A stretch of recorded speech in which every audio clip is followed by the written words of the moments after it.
Mi vecina me alcanzó en mi caminata matutina y me susurró: «No regreses a casa, vete ahora mismo». Sus palabras me golpearon como agua helada en las venas. Media hora después, todo cobró sentido. Hoy les voy a contar algo que nunca pensé que compartiría. Y si por un segundo esto les resulta familiar, solo les pido que le den like a este video y se suscriban. Me ayudará a seguir abriendo mi corazón. Esa mañana de martes en la colonia Roma Norte se sintió diferente desde el momento en que abrí los ojos. El departamento estaba silencioso, demasiado silencioso, con ese silencio pesado que llega cuando vives sola pero no deberías tener que hacerlo. Tenía 72 años, y mis mañanas se habían convertido en un ritual de supervivencia más que de vivir. El grito estridente del despertador a las 6 en punto me arrancó de sueños que siempre eran mejores que la realidad. Me arrastré a la cocina con mis pantuflas gastadas, esas con agujeros que me había prometido reemplazar. El piso de mosaico estaba frío bajo mis pies, y el tubo fluorescente zumbaba como una avispa furiosa sobre mi cabeza. Preparé mi café de la misma manera que había hecho durante 40 años. 2 cucharadas de café instantáneo, un chorrito de leche que probablemente ya tenía un día de más, y suficiente azúcar para hacer soportable la amargura.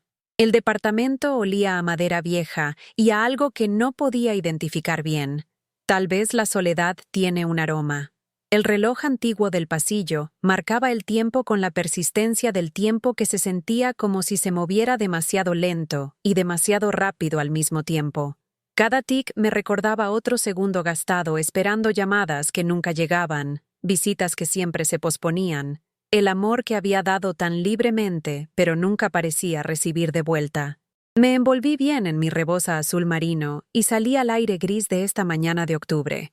El aire estaba espeso con esa humedad otoñal que se filtra hasta los huesos y se acomoda ahí como un huésped no deseado. Mi caminata diaria ya no era realmente para hacer ejercicio. Era para escapar de la cámara de eco de mis propios pensamientos, de las paredes que parecían cerrarse un poco más cada día. Las banquetas de la Roma Norte estaban agrietadas y disparejas, contando historias de incontables pasos y duros inviernos. Caminé pasando la tiendita donde Don Kim siempre me saludaba, pasando la parada del camión donde los chavos se juntaban antes de la escuela, pasando las hileras de edificios de departamentos que albergaban familias que podía escuchar riéndose a través de sus ventanas. Su alegría se sentía como un idioma extranjero que había olvidado cómo hablar. En el bolsillo de mi abrigo, apretaba mi celular como una cuerda salvavidas. Tal vez hoy sería diferente. Tal vez hoy mi hijo Miguel me llamaría solo para saludar, o mi hija Janet se acordaría de que yo existía. Tal vez mi nieto Tomás me mandaría una de esas fotos chistosas que solía enviar.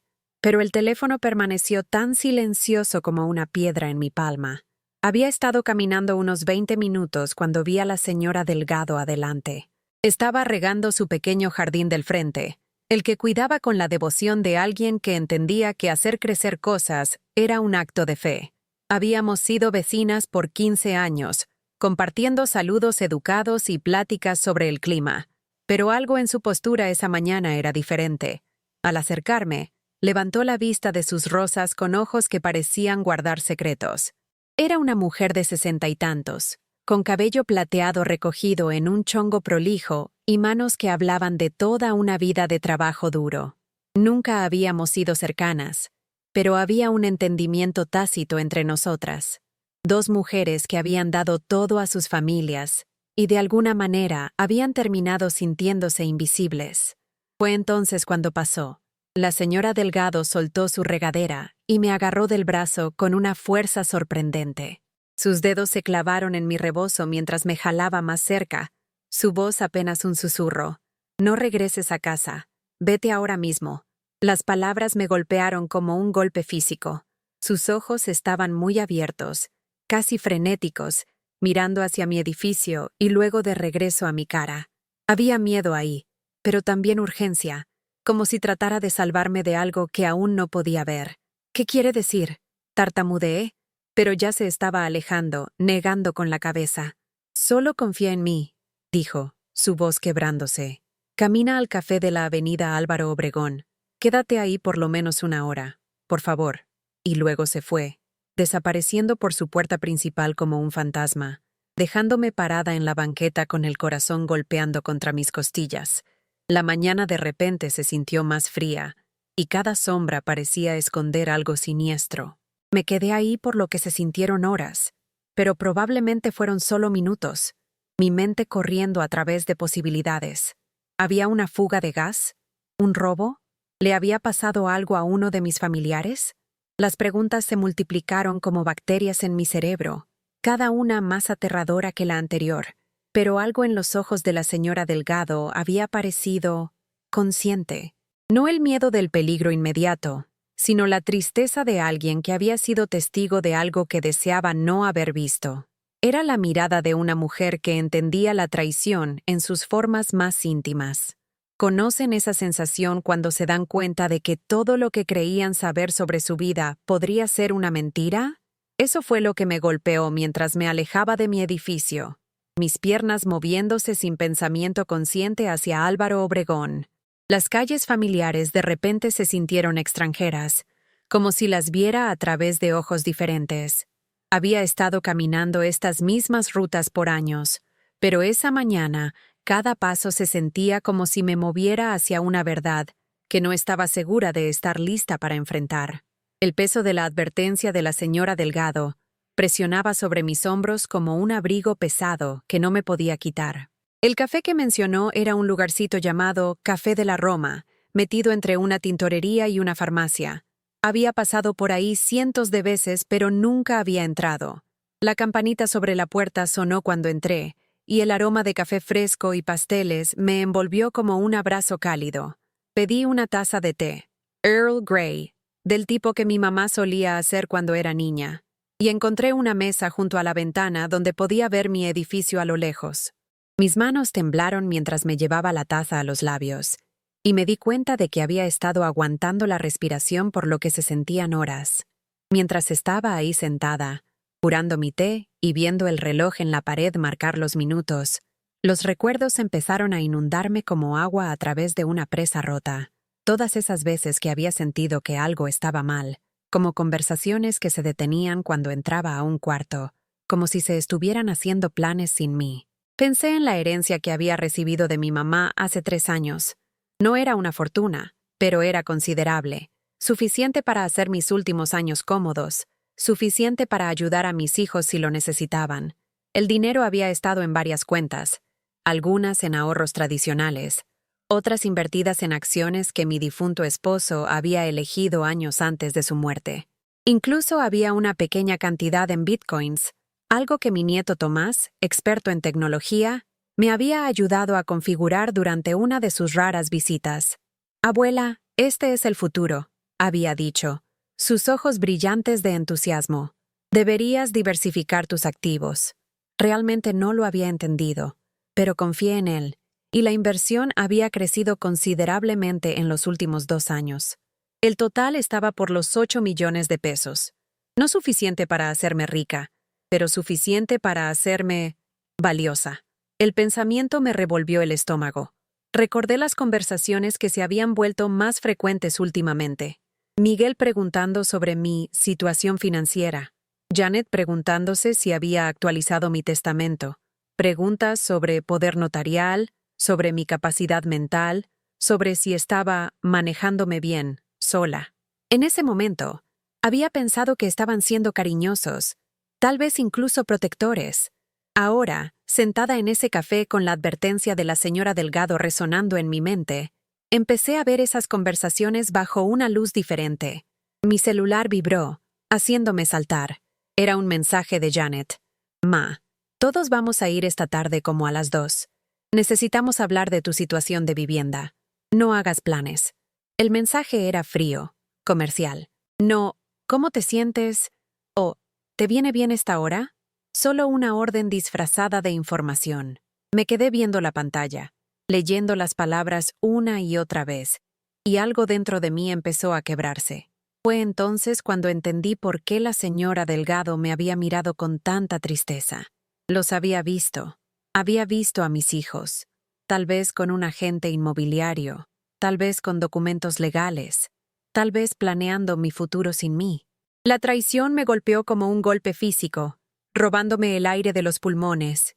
Me quedé en ese café por 2 horas, viendo mi edificio desde la ventana, viendo carros ir y venir, viendo gente que no reconocía caminando de arriba a abajo por la calle. En un momento, vi una camioneta estacionada cerca de mi edificio con el nombre de una empresa de mudanzas al costado. Mi sangre se congeló. La joven camarera, una chica con ojos bondadosos y mechones morados en el cabello, debe haber notado mi angustia porque me trajo un refill gratis y una galletita pequeña de chispas de chocolate. ¿Está bien, señora?, preguntó suavemente. Quería contarle todo. Quería explicarle que mis hijos, los bebés que había cargado en mi vientre, amamantado, mecido para dormir a través de incontables noches, aparentemente, estaban planeando deshacerse de mí como si fuera un inconveniente. En cambio, solo asentí y le agradecí su amabilidad. Mientras estaba ahí sentada, surgieron más recuerdos. Los sacrificios que había hecho a lo largo de los años parecían desfilar ante mis ojos como una procesión fúnebre de mi propia creación. Cuando Miguel estaba en la universidad, había trabajado dobles turnos en el hospital donde era enfermera, mis pies adoloridos en esos zapatos blancos, mi espalda gritando por cargar pacientes que pesaban el doble que yo. Cada cheque se iba a su colegiatura, sus libros, sus gastos de vivienda. Cuando se graduó, me abrazó fuerte y me prometió que cuidaría de mí cuando fuera mayor. Cuando Janet se divorció, saqué una segunda hipoteca de mi casa para ayudarla a pagar los honorarios legales y la pensión alimenticia para Tomás. Había creído en ella, la apoyé, incluso cuando me gritaba que yo no entendía por lo que estaba pasando. Había asentido y escrito otro cheque. Cuando mi esposo se enfermó, realmente enfermó, vendí las joyas de mi mamá, piezas que habían estado en nuestra familia por generaciones, para pagar tratamientos experimentales que el seguro no cubría. Janet y Miguel habían prometido ayudar, pero siempre había una excusa, siempre una razón por la que no podían contribuir. Después de que murió, me consolaron con palabras sobre lo fuerte que era y cómo no necesitaba a nadie. Hicieron que mi independencia sonara como una virtud, pero empezaba a entender que realmente era solo conveniente para ellos. Recordé el cumpleaños hace 2 meses cuando ninguno de los dos llamó. Cuando lo mencioné la siguiente semana, Janet dijo: «Ay, ma, ya sabes lo ocupados que estamos. Pensamos en ti. Pensar en alguien no es lo mismo que importarte lo suficiente para levantar el teléfono». Recordé la vez que estuve en urgencias con dolores en el pecho, y le hablé a Miguel desde la cama del hospital. Dijo que trataría de llegar pronto, pero nunca llegó. Después explicó que habían sido solo ansiedad, y yo estaba siendo dramática. El doctor había dicho que fue un ataque de pánico provocado por estrés y soledad, pero no les conté esa parte a mis hijos. El patrón se estaba volviendo claro, como una fotografía revelándose en cámara lenta. Por años, me habían estado entrenando para esperar menos, necesitar menos, pedir menos. Me habían estado lentamente borrando de sus vidas, mientras se aseguraban de que siguiera disponible para sus necesidades financieras. Saqué una libretita que siempre traía y empecé a anotar todo el dinero que les había dado a lo largo de los años. La lista era más larga de lo que esperaba. Reparaciones de coches, enganches, préstamos temporales que nunca se pagaron, fondos de emergencia para emergencias que parecían pasar con frecuencia sospechosa. El total era asombroso. Solo en los últimos 5 años les había dado más de 1 millón de pesos. Dinero de mi jubilación, dinero del seguro de vida de mi esposo, dinero de la herencia de mi mamá. Dinero que se suponía que aseguraría mi futuro había estado fluyendo constantemente para financiar sus presentes. Y ahora, aparentemente, querían el resto. El pensamiento me enfermó físicamente. Me disculpé al baño y me vi en el espejo sobre el lavabo. La mujer que me devolvía la mirada tenía 72 años, con cabello plateado que necesitaba tinte y líneas alrededor de los ojos que hablaban de demasiadas noches sin dormir, preocupándose por gente que claramente no se preocupaba por ella. Pero había algo más en esa reflexión, algo que no había visto en mucho tiempo. Era enojo, puro y justo, y muy atrasado. Regresé a mi mesa y llamé un taxi. Era hora de ir a casa y enfrentar lo que me esperara ahí. Pero primero, hice una llamada más, al banco, para revisar mis cuentas y asegurarme de que nada se hubiera movido sin mi conocimiento. Todo estaba ahí, todo a mi nombre, todo requiriendo mi firma. Por ahora, el viaje a casa se sintió como viajar a mi propia ejecución. Las calles familiares se difuminaron por la ventana, mientras trataba de prepararme para lo que podría encontrar.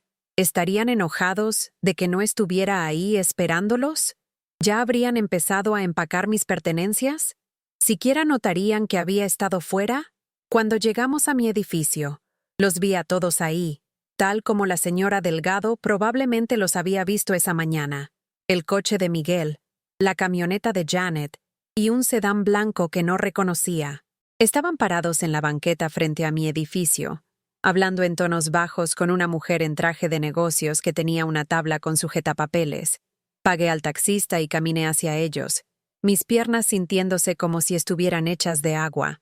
Voltearon cuando me acerqué, y vi algo en sus caras que nunca había visto antes. No era amor o preocupación o ni siquiera obligación familiar. Era cálculo. «Ma», dijo Janet demasiado alegre, demasiado fuerte. «Ahí estás». Estábamos súper preocupados cuando no estabas en casa. La mentira salió de su lengua tan fácilmente que me mareé. No habían estado preocupados. Habían estado inconveniados. Miguel se acercó. Su sonrisa no llegaba del todo a sus ojos. «Trajimos a alguien que nos gustaría que conocieras. Ma, esta es la licenciada Patterson de Casa de Retiro Atardecer. Es un lugar muy bonito, y pensamos que te gustaría hacer un recorrido». La licenciada Patterson extendió su mano con la suavidad practicada de alguien que había convencido a muchas personas mayores de renunciar a su independencia. «Señora Rodríguez», dijo calurosamente, «sus hijos están muy preocupados por usted viviendo sola. Casa de Retiro Atardecer ofrece cuidado las 24 horas y actividades sociales que creo que realmente disfrutaría». Los miré a cada uno de ellos. Mi hijo, mi hija. Esta extraña que se suponía que resolviera el problema de mi existencia. Detrás de ellos, noté a la señora Delgado viendo desde su ventana, su cara marcada con simpatía y algo que podría haber sido orgullo. «¿Cuánto tiempo han estado planeando esto?», pregunté en voz baja. La pregunta colgó en el aire como humo. Janet y Miguel intercambiaron miradas, y la licenciada Patterson se movió incómodamente. «Ma, hemos estado hablando de esto por un tiempo», dijo Janet cuidadosamente. «Sabes que has estado más olvidadiza últimamente, y con tu artritis empeorando. Solo queremos asegurarnos de que estés segura». Olvidadiza. La palabra me golpeó como una bofetada. No era olvidadiza, era ignorada. Hay una diferencia entre perder la memoria y no tener a nadie que se importe lo suficiente como para hacer recuerdos contigo. «Ya veo», dije. «¿Y decidieron esto sin hablar conmigo primero?» «Tratamos de hablar contigo», dijo Miguel a la defensiva, «pero siempre cambias el tema o te molestas. Pensamos que sería más fácil simplemente encontrarte un lugar bonito y luego discutirlo». «¿Más fácil? ¿Para quién?» Miré a la licenciada Patterson otra vez. Era menor que yo por lo menos 20 años, con cabello perfectamente peinado, y una sonrisa que probablemente funcionaba en familias que estaban abrumadas y desesperadas. Pero yo no estaba abrumada, y solo estaba desesperada en la forma que viene de finalmente ver la verdad. «¿Qué pasa con mi departamento?», pregunté. «Ah, bueno», dijo Janet, tropezando con sus palabras. «Tendríamos que venderlo para pagar la instalación, pero no te preocupes por eso ahora. Solo vamos a ver el lugar primero». Ahí estaba, la verdad, desnuda y fea bajo la luz del sol de la tarde. Querían mi departamento, mis ahorros, mis activos. Querían almacenarme en algún lugar conveniente mientras liquidaban mi vida. «No», dije. La palabra salió en voz baja, pero aterrizó con la fuerza de un terremoto. Los tres me miraron como si hubiera hablado en un idioma extranjero. «¿No?», repitió Miguel. «No», dije otra vez, más fuerte esta vez. «No quiero hacer un recorrido de su instalación. No quiero vender mi departamento. No quiero tomar ninguna decisión hoy». La sonrisa de la licenciada Patterson falló. «Señora Rodríguez, Entiendo que esto podría sentirse abrumador, pero sus hijos realmente tienen sus mejores intereses en mente. Tal vez podríamos solo echar un vistazo rápido. Mis mejores intereses, la interrumpí, sorprendida por el acero en mi propia voz. Serían que mis hijos me visitaran ocasionalmente, me llamaran solo para ver cómo estoy, me incluyeran en decisiones familiares en lugar de tomarlas sobre mí a mis espaldas. La cara de Janet se puso roja. Ma, estás siendo poco razonable. Sí te visitamos, sí te llamamos. ¿Cuándo? Pregunté. ¿Cuándo fue la última vez que llamaron? ¿Cualquiera de ustedes? ¿Cuándo fue la última vez que me invitaron a cenar? ¿O preguntaron cómo me sentía? ¿O pasaron una hora conmigo que no involucrara pedirme dinero? El silencio se extendió entre nosotros como un abismo. Pude ver a la licenciada Patterson aclarándose la garganta. Tal vez debería darles algo de privacidad para discutir esto en familia. Buena idea, dije. Gracias por venir, pero no necesitaremos sus servicios hoy. Empacó su tabla con sujetapapeles y materiales promocionales con la eficiencia de alguien que había sido despedida antes. Cuando su sedán blanco se alejó de la banqueta, sentí una pequeña oleada de satisfacción. Era la primera vez en años que había dicho no a algo que mis hijos querían, y la sensación era embriagante. Miguel se acercó más a mí, su voz tomando el tono que había usado cuando yo estaba siendo difícil sobre los gastos de su universidad o los costos de su boda o sus problemas hipotecarios. Ma, no puedes vivir sola para siempre. Te estás haciendo mayor y las cosas se van a poner más difíciles. Tratamos de ayudarte a planear para el futuro. ¿El futuro de quién? Pregunté. ¿El mío o el suyo? La pregunta dio en el blanco. Su cara se tensó, y vi un destello del enojo que usualmente mantenía escondido bajo su fachada de hijo preocupado. ¿Qué se supone que significa eso? Significa que sé del dinero, dije, sorprendida por mi propia audacia. Todo. Los préstamos que nunca se pagaron, las emergencias que siguieron pasando, el dinero de la herencia por el que han estado tan preocupados. La cara de Janet se puso pálida. Ma, nosotros nunca... ¿Nunca qué? ¿Nunca planearon ponerme en un lugar donde no pudiera manejar mis propios asuntos? ¿Nunca discutieron vender mi departamento? ¿Nunca calcularon cuánto valdría mi patrimonio? Las acusaciones colgaron en el aire como vapores venenosos. Pude ver en sus caras que cada palabra era verdad, y el conocimiento rompió algo dentro de mí que se había estado resquebrajando por años. ¿Saben qué es lo que realmente da tristeza? Continué, mi voz haciéndose más fuerte con cada palabra. No es que necesiten mi dinero, es que se han convencido de que lo merecen sin tener que amarme realmente por él. La compostura de Miguel finalmente se quebró. Eso no es justo, Ma. Claro que te amamos. ¿En serio? Pregunté suavemente. ¿Cuándo fue la última vez que disfrutaron pasar tiempo conmigo? ¿Cuándo fue la última vez que llamaron porque me extrañaban? No porque necesitaran algo. Las preguntas cayeron entre nosotros como piedras en agua quieta, creando ondas que se extendían hacia verdades incómodas que ninguno de ellos quería reconocer.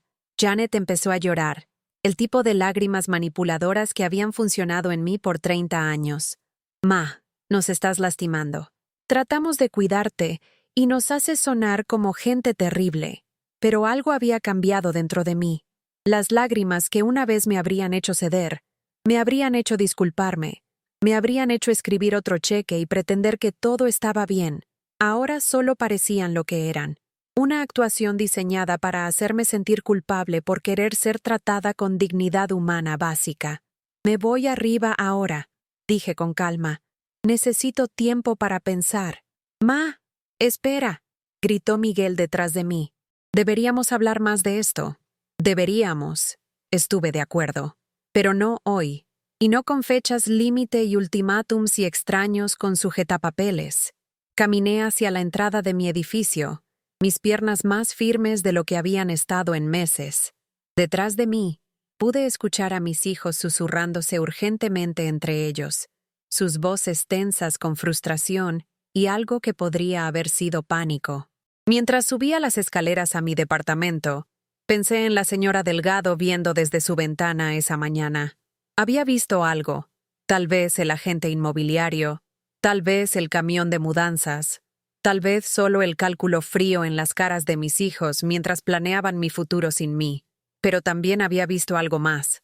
Había visto a una mujer que valía la pena salvar, que valía la pena advertir, que valía la pena el riesgo de involucrarse en el drama familiar de una vecina. Por primera vez en años, alguien me había visto y había decidido que yo valía la pena proteger. Abrí la puerta de mi departamento y entré. El reloj antiguo seguía marcando. El aire todavía olía a soledad, pero algo fundamental había cambiado. Ya no era la misma mujer que había salido esa mañana apretando su teléfono y esperando migajas de atención de gente que la veía como un problema por resolver. Caminé a mi recámara y saqué la caja de madera donde guardaba papeles importantes. Actas de nacimiento, mi acta de matrimonio, el acta de defunción de mi esposo, estados de cuenta bancarios, portafolios de inversión, la escritura de mi departamento, prueba tangible de una vida vivida, de decisiones tomadas, de activos acumulados a través de décadas de trabajo y sacrificio. Al fondo de la caja estaba mi testamento, el que había actualizado después de la muerte de mi esposo. En él, había dejado todo a mis hijos por igual, confiando en que usarían su herencia para construir mejores vidas para ellos y mejores futuros para sus hijos. Ahora miraba ese documento y lo veía diferente. No era un regalo de amor, era permiso para que esperaran a que yo muriera. Aquí terminaría la primera parte de mi adaptación cultural. ¿Te gustaría que continúe con el resto de la historia, adaptándola completamente al contexto mexicano con la misma profundidad y naturalidad?